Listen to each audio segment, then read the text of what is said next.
जय हिंद स्टूडेंट। आज की क्लास में हम डिस्कस करने वाले हैं 2 मई 2024 को जो नर्सिंग असिस्टेंट का सेकंड शिफ्ट का पेपर हुआ है। फर्स्ट शिफ्ट का जो पेपर हुआ नर्सिंग असिस्टेंट का हम ऑलरेडी डिस्कस कर चुके हैं, जिसकी लिंक आपको नीचे डिस्क्रिप्शन में मिल जाएगी या फिर आप प्ले लिस्ट में भी चेकआउट कर सकते हैं। आज की क्लास में हम सेकंड शिफ्ट का जो पेपर है उसका कंप्लीट सॉल्यूशन डिस्कस करने वाले हैं स्टूडेंट।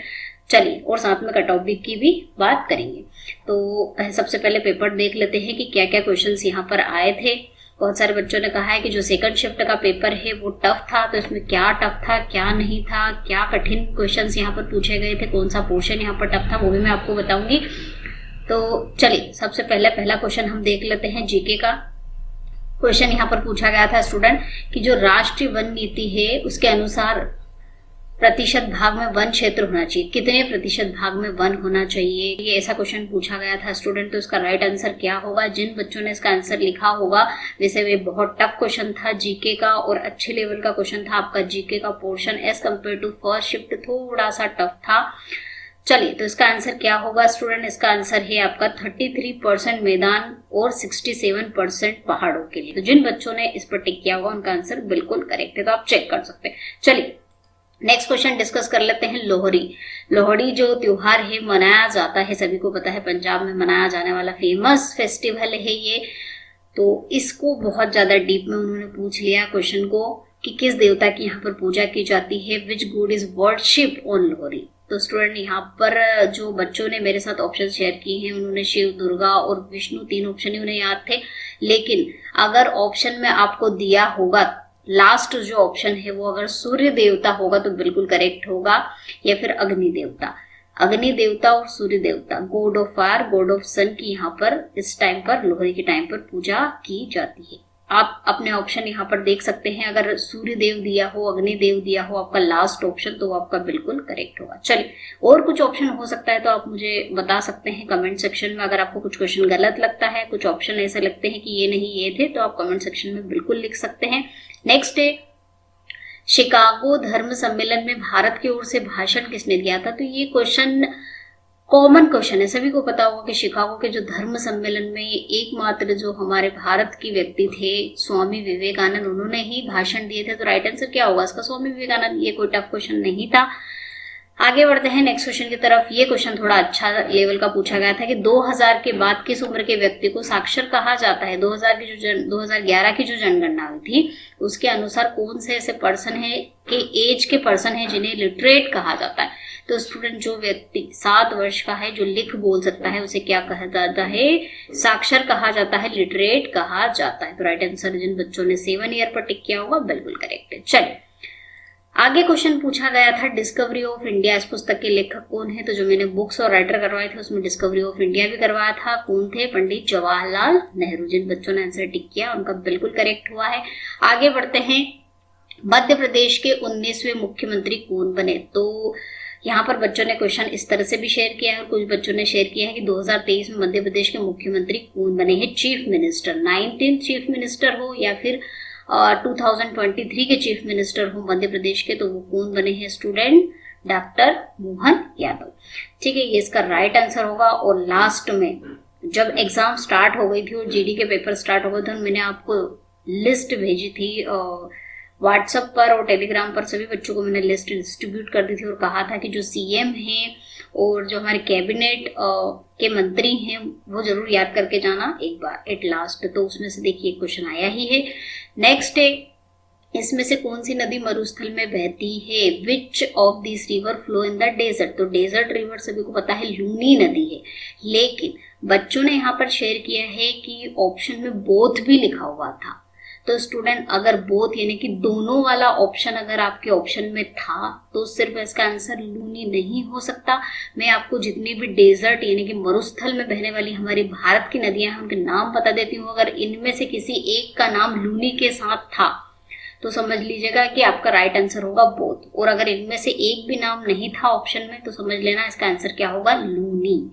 ठीक है, लूनी तो है ही, लेकिन बच्चों ने शेयर किया कि बोथ यानी कि दोनों ऑप्शन भी दिए हुए थे, तो दोनों का मतलब है और भी नदी इसमें दी होगी ऑप्शन में। बच्चों को ऑप्शन याद नहीं है तो मैं आपको सारी नदियों के नाम बता देती हूँ जो मरुस्थल में बहती है। तो यहाँ पर आपकी लूनी, मचाई, रूपेण, सरस्वती, बनेर और घग्गर, ये नदियां मरुस्थलीय नदियां हैं, मरुस्थल में एंड होती है, बहती है हमारे देश की।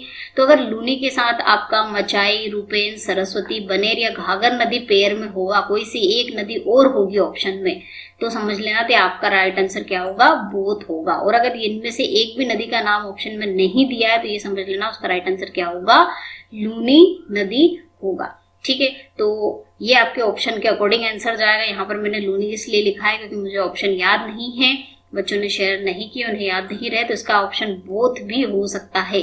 बोथ इसका आंसर कब आएगा, दोनों इसका आंसर कब आएगा, जब इन नदियों में से मचाई, रूपेण, सरस्वती, बनेर और घग्गर में से कोई सा एक ऑप्शन लूनी के साथ दिया होगा। चलिए आगे बढ़ते हैं। नेक्स्ट क्वेश्चन है स्टूडेंट, 2023 का साहित्य नोबेल पुरस्कार किसको मिला था? ये क्वेश्चन मैंने आपको करंट में हुज एंड हु और करंट के क्वेश्चंस मैंने आपको करवाए थे, लास्ट में यूट्यूब पर भी करवाए, बेच में भी करवाए थे। उसमें से ये क्वेश्चन पूछा गया है कि जो नोबेल प्राइज मिला था लिटरेचर में 2023 का, वो किसे मिला था स्टूडेंट? जॉन फॉसे को दिया गया था। चलिए आगे बढ़ते हैं। नेक्स्ट क्वेश्चन यहाँ पर पूछा गया था कि 86वें संविधान संशोधन के अकॉर्डिंग मौलिक कर्तव्य कितने हैं? तो ये थोड़ा सा कॉमन सेंस का क्वेश्चन है। देखिए इस बार जो क्वेश्चन पूछे हैं आपके थोड़े दिमाग वाले क्वेश्चन पूछे हैं, घुमा के पूछे हैं, तो इसमें आपको सिर्फ दिमाग ही लगाना था। मैंने आपको फंडामेंटल ड्यूटीज, मौलिक कर्तव्य सारे पढ़ाए हैं। मैंने आपको पढ़ाया था कि अभी करंट में हमारे कितने मौलिक कर्तव्य है, 11 है। तो संविधान संशोधन हो गया, उसके बाद मौलिक कर्तव्य जो करंट में होंगे वही होंगे, तो आपको आंसर क्या लिखना था इसका? 11। ठीक है, तो जिन बच्चों ने 11 आंसर पर टिक किया उनका बिल्कुल करेक्ट हुआ है। आगे बढ़ते हैं नेक्स्ट क्वेश्चन की तरफ। गौतम बुद्ध का जन्म स्थान, यहाँ पर बच्चों को बहुत कंफ्यूजन है गौतम बुद्ध से रिलेटेड क्वेश्चन में। तो अगर बर्थ प्लेस यानी कि गौतम बुद्ध का जन्म स्थान अगर पूछा गया होगा तो इसका आंसर सभी को पता ही है, हमने क्वेश्चन किया भी था, लुम्बिनी है। अदरवाइज अगर कुछ बच्चों ने कहा है कि गौतम बुद्ध के जन्म से जुड़ा हुआ ही क्वेश्चन था, तो एक क्वेश्चन इस तरह से भी आपका यहाँ पर बन सकता है कि बौद्ध धर्म का जन्म स्थान, या तो गौतम बुद्ध का जन्म स्थान पूछा था, या फिर पूछा गया था कि जो बौद्ध धर्म है उसकी उत्पत्ति या उसका जन्म स्थान कहाँ होगा। तो अगर बौद्ध धर्म का जन्म स्थान पूछा गया है, birth place of the Buddhism पूछा है, नॉट बुद्ध, बुद्ध का बर्थ प्लेस पूछा होगा तो लुम्बिनी होगा। बुद्धिज्म का अगर बर्थ प्लेस पूछा होगा तो दैट मीन्स आंसर आपका क्या होगा? बोध गया। क्यों? क्योंकि यहाँ पर उन्हें ज्ञान की प्राप्ति हुई थी, इसलिए बौद्ध धर्म की उत्पत्ति किसको माना गया है? बोध गया को। ठीक है, तो देख लेना आप क्वेश्चन किसके कैसा पूछा गया था, उसके अकॉर्डिंग आप अपना आंसर यहाँ पर चेक कर सकते हैं। आगे बढ़ते हैं नेक्स्ट क्वेश्चन। यहाँ पर जीके कुछ एक्स्ट्रा क्वेश्चन मुझे मिले हैं, तो हो सकता है कि अलग अलग जगहों पर अलग अलग टाइप के क्वेश्चन पूछे हो, या फिर आप मुझे बता सकते हो कि इसमें कौन सा क्वेश्चन आपका सेकंड शिफ्ट में नहीं था, एक्स्ट्रा क्वेश्चन है। ये पूछा गया था भारत की जीडीपी में कृषि का योगदान कितना है। तो ये क्वेश्चन भी थोड़ा अच्छे लेवल का पूछा गया था स्टूडेंट, करंट से रिलेटेड क्वेश्चन है ये। इकोनॉमी से रिलेटेड क्वेश्चन से बहुत कम पूछे जाते हैं हमारे एग्जाम में, लेकिन पूछ लिया गया, पूछे जाते हैं। तो जो जीडीपी है, एग्रीकल्चर का जो डिस्ट्रीब्यूशन है हमारी जीडीपी में इंडिया की, वो कितना है स्टूडेंट? अगर आपने 33% पर टिक किया हो तो बिल्कुल करेक्ट है। चलिए आगे बढ़ते हैं। नेक्स्ट क्वेश्चन पूछा गया था मिराज क्या है? 2000 मिराज क्या है? तो मिराज क्या है? ये फाइटर प्लेन है, एक लड़ाकू विमान है। चलिए ये हो गए हमारे जीके के क्वेश्चन। नेक्स्ट क्वेश्चन डिस्कस कर लेते हैं हम मैथ्स के। तो मैथ्स का क्वेश्चन आपका यहाँ पर, ये क्वेश्चन थोड़ा मुझे कंफ्यूज लग रहा है, बच्चे इसको बिल्कुल करेक्ट, अगर जिनको याद है तो वो करेक्ट करके मुझे कमेंट सेक्शन में लिख सकते हैं कि ये क्वेश्चन किस तरह से पूछा गया था। बच्चों ने मेरे साथ ये क्वेश्चन शेयर किया है कि 1 + cos x divide by 1 - cos x question में था, और वैल्यू इसकी फाइंड आउट करनी थी या फिर x की वैल्यू फाइंड आउट करनी थी। तो अगर इसकी वैल्यू आपको फाइंड आउट करनी, इसका मान अगर आपको ज्ञात करना है डिवाइड में, तो यहाँ पर cos 2 थीटा और sin 2 थीटा का फॉर्मूला, यहाँ पर cos 2 थीटा का फॉर्मूला लगेगा sin के फॉर्म में और एक cos के फॉर्म में हम लगाएंगे, जो कि क्या होता है 1 - 2 sin स्क्वायर थीटा और 1 + 2 cos स्क्वायर थीटा -1। ये दो फॉर्मूले होते हैं cos 2 थीटा के, आपको पता ही होंगे, वो यहाँ पर मैंने लगा दिए हैं, पुटअप कर दिए हैं। इनको हम सॉल्व करेंगे तो यहाँ 1 से 1 कैंसिल हो जाएगा और यहाँ भी 1 से 1 कैंसिल हो जाएगा। दो अलग अलग फॉर्मूले इसलिए लगाए हैं क्योंकि हमें 1 से 1 यहाँ पर कैंसिल करना है। कैंसिल करने के बाद जो हमें मान मिलेगा 2 sin square x divide by 2 और 2 cos square x divide by 2, यहाँ से 2 से 2 भी कैंसिल हो जाएगा, और sin डिवाइड बाई cos सभी को पता है क्या होता है, tan होता है, और tan square x divide by 2 इसका मान होगा अगर इस तरह से क्वेश्चन होगा। अदरवाइज दूसरी तरह से क्वेश्चन हो पूछा गया है एग्जाम में, कुछ बच्चों ने कहा है कि समाकलन इंटीग्रेशन का क्वेश्चन भी था, अगर ये वो है तो आप मुझे शेयर कर सकते हैं। चलिए नेक्स्ट क्वेश्चन यहाँ पर पूछा गया था कि 7/3 और 10/3 के बीच में परिमेय संख्या आपको बतानी थी। Find out the rational number बताने थे बिटवीन 7/3 और 10/3। ये थोड़ा सा क्वेश्चन जिन्होंने मैथ्स जिनको करना आता है वो कर पाए होंगे, अदरवाइज इजी है, ज्यादा टफ नहीं है। तो इन सभी में से इसका मान क्या होगा? तो इसका मान क्या होगा स्टूडेंट? देखो 7/3 और 10/3 में के बीच में कितने रेशनल नंबर अगर बहुत सारे होते हैं, काउंटलेस रेशनल नंबर होते हैं, परिमेय संख्या बहुत सारी अनगिनत होती है, लेकिन लिमिटेड अगर हम बात करें तो 7/3 लिख सकते हैं हम, 8/3 लिख सकते हैं, 9/3 और 10/3। तो ये 3 नंबर इसके बीच में आएंगे, 7/3, 8/3, 9/3 और 10/3। तो 7/3 को अगर हम सॉल्व करते हैं तो 2.3 लगभग इसका मान आता है, जो कि ये होगा। और यहाँ पूछा इसके बीच में, तो 2.3 वाला ऑप्शन तो आपका बिल्कुल हट ही गया। 8/3 क्या होता है? 2.6 होता है। 9/3 3 होता है और 10/3 3.3 होता है। तो इन दोनों के बीच में मतलब 2.3 और 3.3 के बीच में आपको वैल्यू बतानी थी। तो ये ऑप्शन ए वाला और सी वाला ऑप्शन तो बिल्कुल आपका हट गया है, नहीं आएगा, क्योंकि इन दोनों के बीच में बताना। 3.5 जो है, ये 3.5 वाला जो मान है ये बिल्कुल आउट जा रहा है आपका, बिल्कुल 3.3 से ऊपर जा रहा है और हमें इनके बीच में बताना। तो ये वाला ऑप्शन भी हट गया। बचा क्या आपका? 2.6, दैट मीन्स 2.5 इनके बीच में आ रहा है। तो राइट आंसर आपका क्या होगा? 2.5 होगा। ठीक है, चलिए आगे बढ़ते हैं। एक क्वेश्चन पूछा गया था मैथ्स का कि एक कक्षा में छात्र ने 100 में से 75 अंक मिले हैं उसे, जिसमें से गलत प्रश्न पर नेगेटिव मार्किंग कितनी है? 0.5 की है। तो उसने कितने उत्तर दिए थे? इसको हम सॉल्व करेंगे इस तरह से, 75 तो उसे मिले हैं, प्लस जो भी उसकी नेगेटिव मार्किंग वाले, ये एक्स क्या है, उसने क्वेश्चन जो अटेंड करे थे वो, उसमें अगर हम नेगेटिव मार्किंग का मल्टीप्लाई करके इसमें जोड़ देंगे तो टोटल नंबर हो जाएंगे आपके। इस तरह से इक्वेशन इसमें बनानी थी। यहाँ से x का मान आपको निकालना है, 50 वैल्यू आपकी आ जाएगी। तो जिनका आंसर 50 था बिल्कुल करेक्ट है। आगे बढ़ते हैं। नेक्स्ट क्वेश्चन पूछा गया था यहाँ पे कि 30 अवलोकनों का 30 ऑब्जर्वेशन का मीन आपको 42 दे रखा है। 16 जो फर्स्ट पहले के 16 ऑब्जर्वेशन है उनका मीन 42 है और आखिरी के जो 16 ऑब्जर्वेशन है, लास्ट 16 ऑब्जर्वेशन जो है 38 है उसका एवरेज मीन। तो find out the mean of 15th and 16th observation, इस तरह से क्वेश्चन था। तो देखिए मीन एवरेज जो हम निकालते हैं तो 30 डिवाइड बाय हम क्या करेंगे, जितने भी 30 ऑब्जर्वेशन है 1 से लेकर 30 तक, divide by 30 is equal to 42 से हमारी जो इक्वेशन बनेगी स्टूडेंट वो क्या बनेगी? ये आपके टोटल 30 जो अवलोकन है उनका माध्य से हमने उनका सम निकाल लिया, उनका योग निकाल लिया। अब इसमें से आपको माइनस करना है कितना? 16 अवलोकनों का स्टार्टिंग वाले और 16 आपके एंडिंग वाले जो ऑब्जर्वेशन है उनको प्लस करके माइनस करना है। तो जो बचे हुए जो अवलोकन है 15 और 16 नंबर के वो आ जाएंगे आपके, उनका मीन आ जाएगा। ठीक है, तो 15 और 16 जो ऑब्जर्वेशन है अवलोकन है उनका सम आ जाएगा, उनका योग आ जाएगा। तो उनका योग कितना आएगा स्टूडेंट जब हम इसको कंप्लीटली सोल्व करेंगे? तो 20। अब यहाँ पर अगर आपका योग पूछा होगा तो आपका आंसर 20 होगा, और अगर मीन पूछा होगा, माध्य पूछा होगा तो उसका आंसर क्या होगा? डिवाइड बाय 2, क्योंकि 2 ऑब्जर्वेशन है, दोनों को जोड़ दिया, उनका योग तो 20 आ गया। ठीक है, तो इस तरह से राइट आंसर आपका 10 होगा। तो ये क्वेश्चन आप एक बार देख लेना कि क्वेश्चन करेक्ट है या नहीं है। माध्य पूछा था, योग पूछा था, योग पूछा होगा तो 20, माध्य पूछा होगा तो 10। आगे क्वेश्चन पूछा गया था स्टूडेंट फिजिक्स का, न्यूटन के नियम से क्वेश्चन पूछे गए थे। पहला नियम से क्वेश्चन पूछा गया था कि इनमें से कौन सा पहले नियम को फॉलो करता है ना? ट्रू है। तो पहला नियम क्या है? जड़त्व का नियम कहते हैं हम पहले नियम को। या कोई वस्तु स्थिर है तो स्थिर ही रहेगी, विराम अवस्था में तो विराम अवस्था में रहेगी, जब तक कि उस पर बाह्य बल ना लगा जाए। तो उसका बिल्कुल एक्चुअल मैच कौन सा कर रहा है? 2 ऑप्शन है, बच्चों को याद थे, उसमें से ही हमारा राइट आंसर है Apple, falling of Apple from the tree. पेड़ से सेब का गिरना, क्योंकि पेड़ क्या था? स्थिर अवस्था में था। जैसे हम पेड़ को हिलाते हैं तो सेब स्थिर अवस्था में नहीं आता है, वो पेड़ को हम हिलाते हैं तो सेब गतिमान अवस्था में नहीं आता, वो स्थिर अवस्था में था। तो पेड़ से सेब गिर जाता है, ये पहले नियम को फॉलो करता है। तो उसका राइट आंसर जिन बच्चों ने पेड़ से सेब गिरना टिक किया था बिल्कुल करेक्ट है। चलिए आगे क्वेश्चन पूछा गया था आपका अनुदैर्घ्य तरंग का एग्जाम्पल पूछा गया था कि अनुदैर्घ्य लॉन्जिट्यूडनल वेव्स कौन सी होती है। तो मैंने आपको बताया था लास्ट में स्टूडेंट की जो लॉन्जिट्यूडनल अनुदैर्घ्य वेव है उसका बेस्ट एग्जाम्पल कौन सा है? साउंड वेव, यानी कि आपकी ध्वनि तरंग है। लाइट जो है वो आपकी क्या है? ट्रांसवर्स वेव है, यानी कि अनुप्रस्थ तरंग है। ठीक है, ये भी हम पढ़ चुके हैं। ठीक है, फिजिक्स का क्वेश्चन जो है आपका इजी पूछा गया था। आपका फिजिक्स बिल्कुल इजी था, और जो फर्स्ट शिफ्ट का फिजिक्स है स्टूडेंट वो टफ था। तो कुछ फिजिक्स और केमिस्ट्री आपका जो है सेकंड शिफ्ट वालों का इजी था और फर्स्ट शिफ्ट वालों का टफ था। तो एक तरह से बैलेंसिंग कर दी है उन्होंने, कुछ पोर्शन आपके इजी पूछे हैं, कुछ पोर्शन उनके इजी पूछे हैं।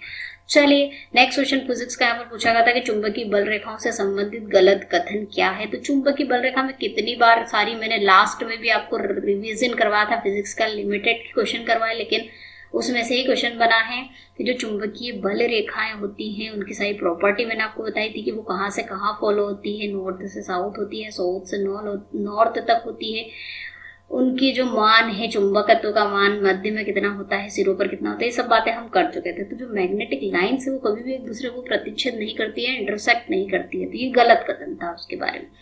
चलिए नेक्स्ट क्वेश्चन आपका पूछा गया था बायोलॉजी का। चलिए तो बायोलॉजी के क्वेश्चन हम कर लेते हैं कि क्या क्या पूछे गए थे। बायोलॉजी का क्वेश्चन है स्टूडेंट, आपका पहला क्वेश्चन पूछा गया था कि खुला परिसंचरण तंत्र ओपन सर्कुलेटरी सिस्टम किसमें पाया जाता है। तो मैंने आपको सर्कुलेटरी सिस्टम पढ़ाया था और उसमें मैंने आपको ओपन और क्लोज्ड सर्कुलेटरी सिस्टम भी बताए थे और एग्जाम्पल भी साथ में इनके बताए थे। तो जो बच्चे कहते हैं कि मैडम आपको पढ़ाया हुआ कुछ नहीं आया है, मैं गारंटी लेती हूँ जिन बच्चों ने मेरी बैच तो सभी ने ज्वाइन करी है, लेकिन जिन बच्चों ने बैच को बिल्कुल शिद्दत के साथ पढ़ा है, अच्छे से सारे टॉपिक कवर किए हैं, उनके इस सेकंड शिफ्ट वाले पेपर में भी 35 प्लस गए ही गए हैं, क्योंकि मैंने जो पढ़ाया है उसमें से मैक्सिमम आए हैं। हाँ ये बात ये लगे कि आपने बैच ज्वाइन कर ली है, लेकिन बैच से आपने सिर्फ क्वेश्चन आंसर रट लिए हैं, पढ़ा नहीं है, थ्योरी नहीं पढ़ी है, तो फिर उन बच्चों का मैं नहीं कह सकती कि उनका पेपर अच्छा गया होगा। तो बैच सभी ज्वाइन करते हैं, लेकिन बैच को ज्वाइन करने के बाद उसको अच्छे से पढ़ना भी पड़ता है। और जिन बच्चों को ऐसा लगता है कि मैडम आप ऐसे बोल रहे हो कि बैच से आया था और हमने देखा बैच में कुछ नहीं आया, तो बैच अभी भी अवेलेबल है। बैच आपकी एप्लीकेशन में वही same to same batch available है, जिसको मैंने रिकॉर्डेड बैच के फॉर्म में फाउंडेशन बैच 1.0 के नाम से आप लोगों को अभी प्रोवाइड किया है। क्योंकि अभी जो क्लासेस हैं हमारी लाइव क्लासेस जो है जुलाई स्टार्टिंग से स्टार्ट हो जाएगी, बिल्कुल लाइव क्लास होगी, आपके बोर्ड पर क्लासेस होंगी। लेकिन उससे पहले मैंने बच्चों को ये जो रिकॉर्डेड बैच है ये प्रोवाइड कर दी है कि जो बच्चे अभी से पढ़ना चाहते हैं वो बिल्कुल इस बैच को अच्छे से प्रेफर कर लें, अच्छे से पढ़ लें, ताकि हमारी लाइव बैच स्टार्ट होगी तो आपका बहुत अच्छे से रिविजन हो जाएगा। और जो बच्चे ज्वाइन कर रहे हैं वो जरूर देखें इन क्वेश्चनों को, बैच के साथ जरूर मैच करें, आपको पता चल जाएगा कि पढ़ाया हुआ आया है या नहीं आया है। ठीक है, तो पढ़ना भी जरूरी है। बैच ज्वाइन करने के साथ साथ आपको पढ़ना भी जरूरी। क्वेश्चन में करवा चुकी हूँ, खुला परिसंचरण तंत्र किसमें पाया जाता है स्टूडेंट, तो किसमें पाया जाता है, आर्थ्रोपोडा और मोलास्का, दो ऐसे हैं जिनमें ओपन सर्कुलेटरी सिस्टम पाया जाता है। और ये क्वेश्चन वाला लास्ट मैराथन में भी करवाया था आप लोगों को। ठीक है, तो जिन बच्चों का या तो ये दोनों ऑप्शन दिए हों या फिर आर्थ्रोपोडा दिया हो या मोलास्का दिया हो, उनके आंसर करेक्ट है। चलिए नेक्स्ट क्वेश्चन पूछा गया था विडाल टेस्ट। जब मैंने आपको सारी डिजीज पढ़ाई थी उसमें विडाल टेस्ट मैंने पढ़ाया भी था स्टूडेंट आपको कि किससे जुड़ी हुई है, टाइफाइड के टेस्ट से जुड़ा हुआ है विडाल टेस्ट। चलिए नेक्स्ट क्वेश्चन जो था, कौन सी बीमारियां कीटों से फैलती है। अब ये क्वेश्चन कहेंगे कहीं किसी ने नहीं करवाया, ऐसा नहीं है, सारी बीमारियां आपको पढ़ा चुके हैं। वायरस से जुड़ी हुई, प्रोटोजोआ से जुड़ी हुई, वाहक से जुड़ी हुई, मक्खियां, कीटों से जुड़ी हुई बीमारियां। यहाँ पर आपको दिमाग लगाना था स्टूडेंट कि जो कीट है, कीट से बीमारियां मतलब जो वेक्टर, जो वाहक है, वायरस से फैलने वाली बीमारियां हो, जीवाणु से, बैक्टीरिया से फैलने वाली डिजीज हो, कोई सी भी डिजीज हो, उसका जो वाहक है वो क्या होते हैं, इंसेक्ट होते हैं। जैसे कि मक्खी हो गई, सीसी फ्लाई मक्खी हो गई, मलेरिया का वाहक एनाफ्लीज मॉस्किटो हो गया, एनाफ्लीज मच्छर हो गया। तो इस तरह से आपको यहाँ पर दिमाग लगाना था कि इंसेक्ट से फैलने वाली बीमारियां कौन सी होती। तो जो बच्चों ने ऑप्शन शेयर किए उसके अकॉर्डिंग जो आंसर है आपका वो ये है, चिकनगुनिया, मलेरिया और डेंगू, है ना। ये मच्छर इसमें वाहक था, मक्खी, मच्छर और भी वाहक हो सकते हैं, लेकिन ऑप्शन में आपको चिकनगुनिया, डेंगू और मलेरिया दिया था। तो जिन बच्चों ने इस पर टिक किया है बिल्कुल करेक्ट है। चलिए आगे बढ़ते हैं नेक्स्ट क्वेश्चन की तरफ। माइक्रोफिलामेंट कहाँ पाया जाता है। अब इस क्वेश्चन में मुझे थोड़ा कंफ्यूजन है कि क्वेश्चन सेम यही था कि माइक्रोफिलामेंट कहाँ पाया जाता है, फिर माइक्रोफिलामेंट से जुड़ा हुआ दूसरा क्वेश्चन था। अगर माइक्रोफिलामेंट से जुड़ा हुआ दूसरा क्वेश्चन है तो मैं आगे आपको बताऊंगी कि ये था या वो था। अगर ये क्वेश्चन पूछा गया था कि माइक्रोफिलामेंट कहाँ पर पाए जाते हैं, सेल हमने पूरी पढ़ ली, लेकिन सेल में हमने एक ही चीज को और ज्यादा डीप में अगर पढ़ते तो माइक्रोफिलामेंट का, माइक्रोट्यूबल्स तो हमने पढ़ी ही थी, माइक्रोट्यूबल्स पढ़ी थी, लेकिन माइक्रोफिलामेंट नहीं पढ़ पाए थे। तो माइक्रोफिलामेंट कहाँ पाया जाता है स्टूडेंट, आपकी सेल के अंदर साइटोप्लाज्म में पाया जाता है। ये ठीक है, तो इसका आंसर ये होगा। अगर ये क्वेश्चन इस तरह से नहीं पूछा गया और इस तरह से बच्चों ने शेयर किया कि इस तरह से पूछा गया है कि माइक्रोफिलामेंट में क्या शामिल होता है, क्या इन्वॉल्व होता है माइक्रोफिलामेंट्स में, क्या अमीबॉइडल मूवमेंट होता है, सीलियरी मूवमेंट होता है, मांसपेशी मूवमेंट होता है, किस तरह की गति उसमें पाई जाती है। तो जो माइक्रोफिलामेंट होते हैं स्टूडेंट, उसमें अमीबॉइडल गति पाई जाती है। तो ऑप्शन ए जिन बच्चों ने टिक किया होगा बिल्कुल करेक्ट है। चलिए आगे क्वेश्चन पूछा गया था कि कौन सा पिरामिड सदैव सीधा रहता है। तो मैंने आपको पहले ही कहा और अब भी कह रही हूँ कि ह्यूमन बॉडी के ऊपर डिपेंड होके एग्जाम देने मत जाना, क्योंकि आपका सिलेबस उन्होंने दिया है तो सिलेबस से क्वेश्चन तो पूछेंगे। इकोसिस्टम से इस बार, इकोलॉजी से, पारिस्थितिक तंत्र से, पारिस्थितिकी से बहुत सारे क्वेश्चन आपके सेकंड शिफ्ट में भी पूछे गए हैं स्टूडेंट। तो जिन बच्चों ने, मैंने इकोलॉजी, पारिस्थितिक तंत्र बहुत अच्छे से आपको पढ़ाया है, उसमें आपको मैंने बायोमास, ऊर्जा, इन सभी के पिरामिड लास्ट में पढ़ाए थे। और मैंने कहा भी था 3 तरह के पिरामिड पढ़ाए थे, ऊर्जा पिरामिड, बायोमास का पिरामिड और एक काउंटिंग नंबर वाला पिरामिड पढ़ाया था। और मैंने कहा था कि बायोमास और काउंटिंग वाला पिरामिड फिक्स नहीं होता, काउंटिंग वाला तो बिल्कुल फिक्स नहीं होता है, और जो बायोमास वाला पिरामिड है वो इस तरह से ऊपर ट्रायंगल शेप में भी हो सकता है, बायोमास वाला इस तरह का शेप भी हो सकता है, और इस तरह का शेप भी बायोमास का हो सकता है। बायोमास का शेप अपराइट भी हो सकता है और डाउन भी हो सकता है, इसे बोलते हैं हम अपराइट, और ये क्या है, डाउन वाला है। तो दोनों तरह से हो सकता है बायोमास का। और मैंने कहा था कि जो एनर्जी का पिरामिड है वो बिल्कुल फिक्स होता है, और किस तरह का होता है, इस तरह का पिरामिड एनर्जी का होता है, अपराइट पिरामिड होता है। तो अगर आपने इकोसिस्टम की क्लास, इकोलॉजी की, पारिस्थितिक तंत्र की क्लास अटेंड करी होगी तो उन बच्चों ने जरूर इसका आंसर दिया होगा। और इसका आंसर क्या होगा, एनर्जी का, ऊर्जा का पिरामिड जो होता है हमेशा अपराइट होता है। बायोमास का अपराइट भी हो सकता है, डाउनवर्ड भी हो सकता है, और काउंटिंग वाला जो नंबर वाला पिरामिड है वो फिक्स नहीं होता, उसका शेप जरूरी नहीं ट्रायंगल शेप में हो भी सकता है, और बिल्कुल शेप फिक्स नहीं होता, किसी भी तरह का हो सकता है वो। ठीक है, तो इकोलॉजी से भी क्वेश्चन आए हैं स्टूडेंट आपकी क्लास में बहुत सारे। तो इसका राइट आंसर क्या है, ऊर्जा। नेक्स्ट क्वेश्चन आपका था मार्सुपियल विकिरण। अब मार्सुपियल विकिरण क्वेश्चन पढ़ के तो बहुत टफ लगेगा, लेकिन अगर आपने मेरे साथ 5 किंगडम क्लासिफिकेशन पढ़ा था, उसमें मैंने एनिमल किंगडम में सबसे लास्ट में, देखना आप, सबसे लास्ट में मैंने आपको एनिमल किंगडम में एनिमल्स के टाइप बताए थे। उसमें मैंने कंगारू की बात करी थी कि कंगारू के जो बच्चे होते हैं एक थैली में पैदा होने के बाद थैली में अपना डेवलपमेंट करते हैं, जिस थैली को हम क्या कहते हैं, मार्सुपियल कहते हैं। तो ऑब्वियसली थोड़ा सा दिमाग लगा लेते, जिन बच्चों ने लगा लिया है कि जो मार्सुपियल है वो थैली होती है जिसमें बच्चे वो डेवलप होते हैं कंगारू के। उसका राइट आंसर क्या होगा, किसमें पाया जाता है, ऑब्वियसली कंगारू में पाया जाता है। तो इसका राइट आंसर क्या होगा, कंगारू। चलिए नेक्स्ट क्वेश्चन था मांसपेशियों की क्रियात्मक इकाई क्या है। ये क्वेश्चन मैं मानती हूँ थोड़ा अच्छे से डीप में पूछ लिया है उन्होंने। फंक्शनल यूनिट ऑफ मसल्स पूछ ली थी। तो मसल की स्टडी होती है क्या, सार्कोवर्ड आता है मसल की स्टडी में। तो ऑब्वियसली मसल की जो इकाई है वो क्या है, सार्कोमियर है। वो सबसे स्ट्रक्चरल और फंक्शनल यूनिट होती है मसल्स की, संरचनात्मक और कार्यात्मक इकाई। चलिए नेक्स्ट क्वेश्चन बायोलॉजी का पूछा गया था कि बचे हुए भोजन का हमें क्या करना चाहिए, कि जो भोजन बच जाता है उसका हम यूज कैसे कर सकते हैं, क्या यूज करना चाहिए। तो बच्चों ने इस तरह से ऑप्शन शेयर किए थे कि कूड़ेदान में फेंक देना चाहिए, या फिर किसी जरूरतमंद को दे देना चाहिए, कुछ नहीं करना चाहिए, जैविक खाद बना देना चाहिए।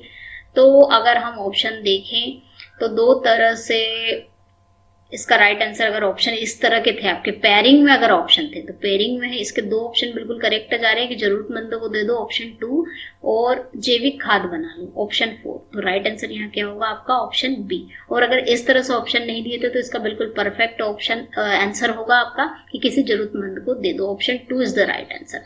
और अगर इस तरह से पेयरिंग में ऑप्शन होंगे तो 2 and 4 is the right answer. तो राइट आंसर आपका क्या होगा, 2 and 4।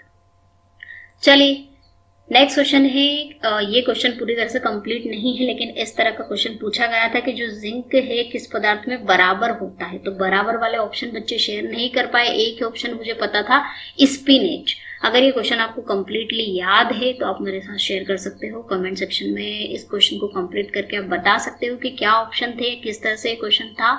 तो 2 चीजें यहाँ पर पेयरिंग में आपको मिलेगी, जिसमें बताना था कि जो जिंक है वो बराबर मात्रा में पाया जाता है। तो स्पिनेच के साथ क्या पेयरिंग में था वो मुझे पता नहीं है, अगर आपको पता तो आप कमेंट सेक्शन में लिख सकते हो।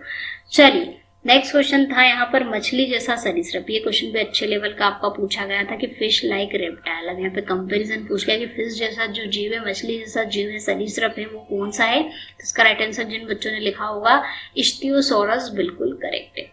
चलिए आगे क्वेश्चन यहाँ पर पूछा गया था कि जो जलीय आर्थ्रोपोडा है उसका श्वसन अंग क्या है। तो रेस्पिरेटरी ऑर्गन्स में जब रेस्पिरेटरी सिस्टम आपके पढ़ाए थे तो उसमें मैंने बहुत सारों के रेस्पिरेटरी ऑर्गन आपको बताए थे। तो आर्थ्रोपोडा का जो रेस्पिरेटरी ऑर्गन है, और यहाँ पर एक्वेटिक पूछा, मतलब जल में रहने वाले आर्थ्रोपोडा जो उनका श्वसन अंग क्या होता है, गिल्स होते हैं, ठीक है। और टेरेस्ट्रियल अगर आर्थ्रोपोडा की हम बात करें तो उनमें पाए जाते हैं बोकलंस, ठीक है। तो राइट आंसर इसका क्या होगा, गिल्स। जिन बच्चों ने गिल्स पर टिक किया है बिल्कुल करेक्ट है। और यहाँ पर एक्वाटिक आर्थ्रोपोडा का पूछा था। एक्वाटिक आर्थ्रोपोडा के जो रेस्पिरेटरी ऑर्गन है वो किससे रेस्पायर करते हैं, गिल्स के थ्रू। और टेरेस्ट्रियल यानी कि जमीन में रहने वाले जो आर्थ्रोपोडाज हैं जैसे मकड़ी वगैरह हो गई, उनमें बुगलंस पाए जाते हैं। नेक्स्ट क्वेश्चन है केमिस्ट्री का। केमिस्ट्री के क्वेश्चन आप लोगों के बहुत ईजी थे as compared to first shift, ठीक है। आपकी बायोलॉजी थोड़ी टफ थी, उनकी केमिस्ट्री थोड़ी टफ थी, आपका फिजिक्स इजी था, उनका फिजिक्स टफ था। तो इस तरह से कुछ ना कुछ उनका भी टफ था। तो ऐसा नहीं है कि बिल्कुल फर्स्ट शिफ्ट पूरी तरह से इजी ही आई है। हाँ, ये मानते हैं कि आप लोगों की शिफ्ट थोड़ी सी टफ थी, तो कट ऑफ भी उस हिसाब से ही जाएगा, ठीक है। तो तरल से गैस में परिवर्तन को क्या कहते हैं, what is the change from liquid to gas. तो लिक्विड टू गैस में परिवर्तन सभी को पता है, बहुत कॉमन है, बहुत बार हम क्लास में डिस्कस कर चुके हैं। वेपोराइजेशन, वाष्पीकरण कहा जाता है। नेक्स्ट क्वेश्चन पूछा गया था आपका कि CaCO2 को गर्म करने पर कौन सी गैस निकलती है, which gas is released when calcium carbonate is heated. तो मैंने आपको बताया था कि calcium carbonate, calcium hydroxide, CaO2, CO calcium oxide, तीनों से जुड़े हुए क्वेश्चन पक्का एक एग्जाम में आता ही है, उनका फेवरेट क्वेश्चन भी है ये। तो और मैंने ये क्वेश्चन आपको कराया भी है कि कैल्शियम कार्बोनेट को जब गर्म किया जाता है तो कैल्शियम ऑक्साइड और CO2 बनती है। तो कौन सी गैस निकलती है स्टूडेंट, क्या होगा इसका राइट आंसर, कार्बन डाइऑक्साइड। ये क्वेश्चन हम कर चुके हैं। नेक्स्ट क्वेश्चन था जब नाइट्रोजन उच्च तापमान पर हाइड्रोजन के साथ प्रतिक्रिया करती है तो क्या बनता है। तो नाइट्रोजन और हाइड्रोजन का कॉम्बिनेशन, जब मैंने आपको फर्टिलाइजर पढ़ाया था उसमें भी बताया था अमोनिया। अमोनिया की जो हैबर विधि है वो है ये, बहुत बार हम ये डिस्कस कर चुके हैं, अमोनिया बनेगा। नेक्स्ट क्वेश्चन आपका पूछा गया था बहुत इजी, अमोनिया का फॉर्मूला सभी को याद ही होगा, NH3 होता है। अगला क्वेश्चन था कार्बन की संयोजकता, बहुत इजी। मैं आपको वैलेंसी निकालना, संयोजकता निकालना सिखा भी चुकी हूँ क्लास में, सभी बच्चों को याद होगी जो मुझसे पढ़े हैं वैलेंसी कैसे निकाली जाती है। और वैलेंसी का क्वेश्चन आया है, मैंने आपको मॉलिक्यूलर वेट, इक्विवेलेंट वेट, तुल्यांकी भार, संयोजकता, आणविक द्रव्यमान सब कुछ निकालना। एक क्लास ली थी मैंने पूरी केमिस्ट्री के न्यूमेरिकल की, जिसमें आपको मैंने बताया था कार्बन की संयोजकता कितनी होती है, 4 होती है। और बच्चों ने मेरे से डाउट भी पूछे हैं, बहुत सारे बच्चे ऐसे थे जो जुड़े हुए हैं हमसे, डाउट पूछे थे कि मैम क्या कार्बन की संयोजकता कैसे निकलती है। तो मैंने उनको बताया भी था 4 होती। चलिए, भौतिक परिवर्तन के दौरान कौन सा गुण स्थिर होता है। तो ये भी जब हमने केमिकल और फिजिकल चेंज पढ़े हैं स्टूडेंट, तो उनमें हमने देखा उनकी क्या प्रॉपर्टीज होती है, क्या चेंज होता है। तो फिजिकल चेंज के दौरान केमिकल कंपोजिशन आपका बिल्कुल फिक्स होता है, लेकिन केमिकल कंपोजिशन का ऑप्शन एग्जाम में नहीं था। तो सभी को पता होगा कि जब फिजिकल चेंज होता है तो जो उसका द्रव्यमान होता है बिल्कुल चेंज नहीं होता, द्रव्यमान में कोई परिवर्तन नहीं आता है। तो उसका राइट आंसर क्या होगा, जिन बच्चों ने मास यानी कि द्रव्यमान पर टिक किया है, किस पर, द्रव्यमान, ठीक है। राइटिंग बहुत गंदी है क्योंकि सभी को पता ही होगा, मैंने फर्स्ट शिफ्ट में बता दिया था कि मैं अभी स्टूडियो में नहीं हूँ, मेरे पास जो भी फैसिलिटी अवेलेबल है एट करेंट उससे मैं आप लोगों की एनालिसिस आप करके दे रही हूँ, क्योंकि और एनालिसिस हम ऑलरेडी लेट हो चुके हैं, ठीक है। तो राइट आंसर क्या होगा, मास होगा। अदरवाइज केमिकल प्रॉपर्टी यानी कि रासायनिक गुण भी इसमें स्थिर रहते हैं, चेंज नहीं होते। नेक्स्ट क्वेश्चन पूछा गया था आपका, इक्वेशन दी थी, वाटर बनने की इक्वेशन दी थी और इसमें पूछा था कि ऑक्सीजन का तुल्यांकी भार इक्विवेलेंट वेट कितना होता है। तो कितना होगा ऑक्सीजन का इक्विवेलेंट वेट, उसके मॉलिक्यूलर वेट से वैलेंसी को डिवाइड कर दो, जितना भी उसका आणविक द्रव्यमान है उससे संयोजकता को भाग दे देते हैं तो कितना आएगा, कितना आता है, मैंने फर्स्ट शिफ्ट में भी करके बताया है, 16 डिवाइड बाय 2 8। किसका तुल्यांकी भार और परमाणु भार समान होता है। तो स्टूडेंट ये क्वेश्चन जो बच्चे कंसेप्ट के साथ पढ़ते हैं उन्होंने पक्का सही किया होगा। अब इक्विवेलेंट वेट निकालना मैंने आपको सिखा दिया था क्लास में, एटॉमिक वेट सभी के मैंने बताया था कि पूरी पीरियोडिक टेबल में बहुत इंपॉर्टेंट जो तत्व है, एलिमेंट है, उनके इक्विवेलेंट वेट, एटॉमिक वेट आप याद कर लेना, तो हाइड्रोजन का अगर हम निकालें, एकमात्र ऐसा एलिमेंट है हाइड्रोजन जिसका तुल्यांकी भार और जो एटॉमिक आणविक भार है, परमाणु भार है, वो क्या होता है, समान होता है जब हम निकालने जाएंगे। तो राइट आंसर क्या होगा इसका, हाइड्रोजन होगा। ऑप्शन के अकॉर्डिंग भी आप चेक कर सकते थे, नाइट्रोजन ऑक्सीजन दिया था, बच्चों ने शेयर किया कि नाइट्रोजन था, ऑक्सीजन था, हाइड्रोजन था, तो सभी के इक्विवेलेंट वेट और एटॉमिक वेट आप निकाल के मिलते थे, तो राइट आंसर क्या होगा, हाइड्रोजन। नेक्स्ट क्वेश्चन पूछा गया था स्टूडेंट की यौगिक बनाने के लिए तत्वों का निश्चित अनुपात का होना किस नियम पर आधारित है। निश्चित अनुपात मतलब फिक्स रेशो, जैसे कि वाटर है, वाटर में हाइड्रोजन के 2 और ऑक्सीजन का 1 एटम पार्टिसिपेट करता है, तो फिक्स रेशो जो निश्चित अनुपात है वो किसको फॉलो करता है, किस नियम को फॉलो करेगा, ऑब्वियसली कंजर्वेशन ऑफ मास, द्रव्यमान संरक्षण के नियम, option is the right answer को फॉलो करता है। ठीक है, तो जिन बच्चों ने कंजर्वेशन ऑफ मास पर टिक किया बिल्कुल करेक्ट है। नेक्स्ट क्वेश्चन आपका पूछा गया था वायु के लिए असत्य कथन। अब प्रॉपर्टी ऑफ एयर, वाटर और नाइट्रोजन में आपको करवा चुकी थी क्लास में स्टूडेंट, अगर आपने अच्छे से पढ़ी होगी तो एयर की क्या प्रॉपर्टी होती है उसके अकॉर्डिंग आपको आंसर देना था, तो फॉल्स स्टेटमेंट बताना था। तो एयर का गुण जो है क्या नहीं है, ये ऊष्मा और विद्युत की अच्छी चालक नहीं है, या तो ये कुचालक है या फिर बैड कंडक्टर है, बुरी चालक है, not a good conductor of the heat and electricity, ये फॉल्स था। नेक्स्ट क्वेश्चन आपका पूछा गया था what is the role of solvent in the crystallization process. ये क्वेश्चन अच्छे लेवल का पूछा गया है आपको कि क्रिस्टलीकरण प्रक्रिया में विलायक की क्या भूमिका होती है। तो क्रिस्टलाइजेशन मेथड में आपको करवा चुकी हूँ, सेपरेशन की मेथड में हमने पढ़ी थी। तो क्या करते हैं क्रिस्टलाइजेशन मेथड में, प्यूरिफिकेशन की मेथड होती है, प्योर जो एलिमेंट है, बिल्कुल प्योर तत्व अगर आपको प्राप्त करना है तो उसको हम पानी में घोल देते थे और इम्प्योरिटी उसमें घुल जाती थी और इम्प्योरिटी को हम अलग कर लेते, जो बचा हुआ आपका मटेरियल था वो आपका क्रिस्टल फॉर्म में मिलता था। ठीक है, तो इसे क्रिस्टलीकरण कहते हैं। तो उसमें विलायक की क्या भूमिका, घोलने के लिए, उसको डिसॉल्व करने के लिए मदद करता है, तो सामग्री को पूरी तरह से घुलने में मदद करता है। वैसे ऑप्शन याद नहीं है, अगर आपको याद है तो आप बता सकते हैं इसमें कि इसके ऑप्शन क्या थे क्रिस्टलाइजेशन प्रोसेस में सॉल्वेंट का रोल के ऑप्शन यहाँ पर नहीं है, लेकिन फिर भी आंसर इसका अगर इस तरह से दिया हो कि ये मटेरियल को डिसॉल्व करने के लिए कंप्लीटली हेल्प करता है तो ये बिल्कुल करेक्ट है। नेक्स्ट क्वेश्चन पूछा गया था oxidation state of an element is an elemental state या फिर फ्री स्टेट। किसी तत्व की मूल अवस्था में ऑक्सीकरण अवस्था कितनी होती है, तो ये भी मैं क्लास में डिस्कस कर चुकी हूँ। जब आपको टीचर पढ़ाते हैं स्टूडेंट तो उनको ध्यान से आपको सुनना है और ध्यान से सारे क्वेश्चनों को कंसेप्ट के साथ करना है, तो आपको आगे बढ़ने से कोई नहीं रोक सकता। संयोजकता हमेशा 0 होती है, इंक्रीज होना डिक्रीज होना तो ऑक्सीडेशन और रिडक्शन होता है, बढ़ना और घटना क्या होता है, बढ़ेगा तो ऑक्सीकरण होगा और घटेगा तो अपचयन होगा, और अगर कुछ नहीं होता है तो मूल अवस्था होगी, दैट मीन्स क्या होगी, 0 होगी मूल अवस्था में। इसका आंसर जिन बच्चों ने 0 पर टिक किया बिल्कुल करेक्ट है, बहुत ईजी क्वेश्चन था ये भी। आगे बढ़ते हैं, किसी विलायक में सांद्रता को व्यक्त करने के लिए किस इकाई का उपयोग किया जाता है। अब इन्होंने यहाँ पर यूनिट पूछ ली है, तो यूनिट हम 11th-12th में आप सभी पढ़ चुके हो। मोलरिटी की यूनिट क्या होती है, क्या होती है स्टूडेंट, मोल पर लीटर। अगर आपने न्यूमेरिकल भी किए होंगे तो मोल पर लीटर कहीं ना कहीं देखा ही होगा, पढ़ा ही होगा। वैसे ये क्वेश्चन भी अच्छे लेवल का था।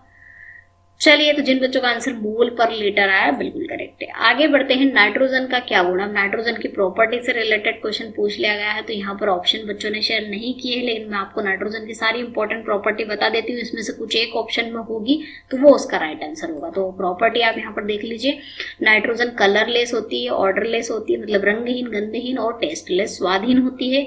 ये हमारी वायु से हल्की होती है, सॉल्युबल होती है, वाटर में घुलनशील होती है, नॉन पॉइजनस होती है, नॉन कंबस्टिबल यानी कि दहनशील नहीं, और केमिकली इनर्ट होती है ऑर्डिनरी कंडीशन में, है ना, केमिकली इनर्ट होती है ऑर्डिनरी कंडीशन में। तो इन ऑप्शनों में से देख लीजिएगा कौन सा ऑप्शन आपका दिया था एग्जाम में, तो वो आपका आंसर होगा। तो स्टूडेंट ये थे हमारे जितने भी क्वेश्चन मुझे केमिस्ट्री, फिजिक्स, मैथ्स और जीके के मिले हैं। जीके के तो कंप्लीट क्वेश्चन यहाँ पर मिल चुके हैं, लेकिन कुछ 1-2 क्वेश्चन केमिस्ट्री के, 1-2 क्वेश्चन बायोलॉजी के छूट गए हैं, मैथ्स के छूटे हुए हैं, फिजिक्स के 1-2 क्वेश्चन छूटे हुए हैं। तो अगर आपको याद आते हैं कि सेकंड शिफ्ट में ये क्वेश्चन भी पूछा गया था तो आप मुझे कमेंट सेक्शन में लिख सकते हो स्टूडेंट।